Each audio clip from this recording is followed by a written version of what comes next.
Onasi oliy maktabga uzatganda tog'rig'i seppaga yotgan teshi, yotgan kirlikini toki oliy maktabni puttaganga qadar bir qitimmi yuvib baqmasdan asli rangining qandoq ekanligini farqatkusiz qilayotgan birlarini ko'rganman hayotimda. Yoz kunlari yotoqning deresidan quyoshning nuri ana shu o'rin ko'piga tushadigan bo'lsa, paqirab ketgan bu xurum kirlikdan tangsingning kasayasidek nur aks qaytib ko'zingizni chiqib o'tadi. Haftada bir haqiqatan muallimlar yotoq tekshirib kirdika desa, yig'ib qatlab qo'yay deb apilashsangiz, qangaltirdek taraq turuq ovoz chiqarishiga qarab, ana shu xurum yotgan ko'plarni sunib ketamdikan deb ansirabmi qoladi odam. Agar bu holga qarab, u yoq haqiqatan suv tejashchan kishgan desangiz, xatolashgan bo'lasiz apandim. O'qiyotgan shu mezgilimizda yotoq binosining suvxonasida bir kiralg'u botdi. Asli normasi 8 kiloluk bu kiralg'u normadan ortiq kir selish uchun yaralgandek kiralg'u edi. Qarasangiz, birdan birlari yotgandek qishliq chapandan 3-4 ni qatlab, chingdab, biraqli selayotgan. Yana birlari ichki kiyimdan boshlab paypaq oyoqlargacha yuvayotgan. Haftada bir qitim remontchi xodimlar kelib jiddiy qutqizish ep boradigan shu kiralg'u yilimi to'shabdiki deb qolaman. Şunu o bichara kralg'uning aeroplanning motoridek ovoz chiqarishi bizga ajablanarli ish emas edi. Ba'zida texi bichara kralg'u sal so'rayamagudek bo'lib qolsa, o'zining o'rnidan qo'zg'alib, midrab koridorga chiqib qoladi, daraqshib bo'lanmay. Gapga qaytib kelsak, ana shu xurum ko'pining igidorining nadin og'anligini bilib bo'lmaydigan jahonda yo'q har rang sarrang kiyimlardan lap emas. 5 chamadonga tiqib og'zini 2 akishi besib turib atmisi atkili bo'mmug'idek kiyimlari botdi. Yaxshi yeri ana shu kiyimlarni bo'lsa-mu 3 kunda bir kiralg'uni toshqizib turib yurishni unutib qolmaydi u yoq. Aqachon birinchi korpusda o'ltirishlik deyliqi bu mahallaga paydo bo'lgan kundan boshlab dadam Shangjiang, anam Hangjang deb kerilib yuradigan, yo'l mangsi yo'lning belini avaylab qisib tasab mangadigan yosh bola sizga natonish emas-ku deyman Sabirja apandam.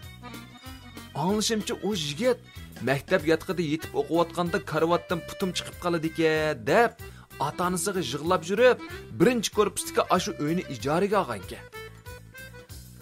Haras, texi udul qo'shnisi Robi Satangning deyishicha, u bola maktabda o'qishni yaxshi o'qimay, 6 shalada laylab yurib, patang'ich qazga bo'g'ilib, hozir qazni to'lab bo'lanmay bir yerlarda besilib vaqti o'tib, suyi qechib, qog'ozdek taraqshib ketgan yuz chaplaqlarni undidarda zo'lab setib, yo'lga tizib, to'lab setib yurgudek. Dadisi rastlı başlıqmı, ya birə başlıqның arıqə şopurmu, onu kim köydü deysiz? Yaqında texi döngü chiqqanda keynidan 2 kishi ishtirmisi mangmug'idek abjarab ketgan bir mashina haydab yuruydi. Qoradan kirib chiquvchi mashinamni ko'rdingmi degandek qilib labani quloqqa besib. Qaysi bir kuni udil qo'shnisi Robi Satangni shu mashinaga selib bir yerga apirib qo'ymoqchi bo'lib menishida mashinaning o'ti o'chib qopti-dek. Gaz to'ngidek ba u xotinni uning eski mashinasi emas, tankimi aran so'ramdiki deymanjimi? Ko'mamsiz, ustixon, go'sht deganni o'choqandiki. Jangjang so'g'aqda yeniga kirgan odam yotgan yepinmisimi ta'lab pishib chiqqudek cho'kanda zadi. Doqmushdiki hilak navoyning chechini jochashgan deyishdi, anladingizmi? Menchi bo'lsa-mu jochashligi 100% jumos Sabir apandim. Uyingi seriq odamning chechimi sal terisining rangiga moslashibroq o'smamdi deymanda. Seriq qoshlarining ustida jochichi qora sulyo xaltadek paqirab, paraslab tursa joyishganligi chanudi albatta. Anlagango zati ishonmayman. Ammo o'z ko'zi bilan ko'rganlar bor ekan. Qaysi kuni to'nirga ha deb samsiya qildirib ekan to'q.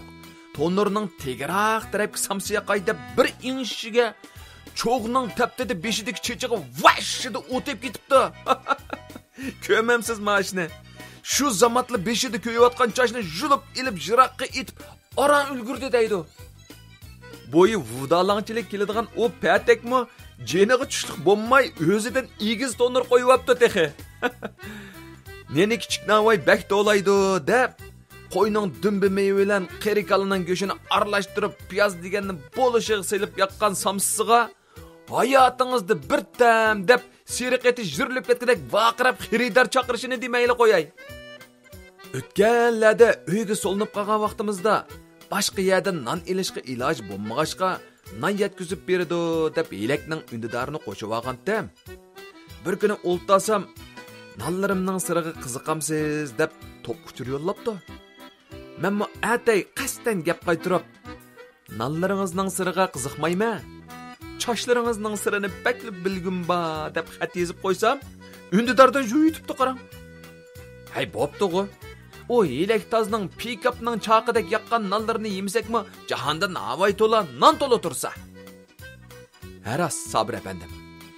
Elek navoyning yenidagi botkada go'sht sotadigan buqsandaldek ustaxonliq semiz qassobni bilasiz-ku?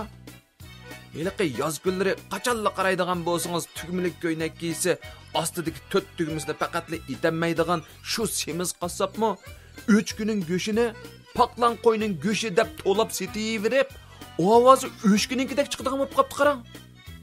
Yili qaytqucha o'zi yantuvib kirmisi ishkidan patmaydigan go'sht sotadigan botkasining oldidan o'tsangiz, o'z ko'zingiz bilan ko'rasiz qolganini. Bu taraflarga o'tmikingizmi oson emas. Vaqtingiz yetsa kelib turasiz. Bu mahallada nima ishlar bo'layotidi bilib turasiz. Bugun aramizda qilingan gaplar bo'linmagan bo'lsin. Hozir tomning qulqila emas, ko'zningmi bavib ketdi. O'zingizmi bilasiz, men sizga ba gaplarni dedim. To'g'ri demasangiz, to'g'ri degingiz keladigan ishlar ko'p bo'lib ketdi juma. Jahon bozorida tumanmin g'avg'o degan bekor gap emas-da.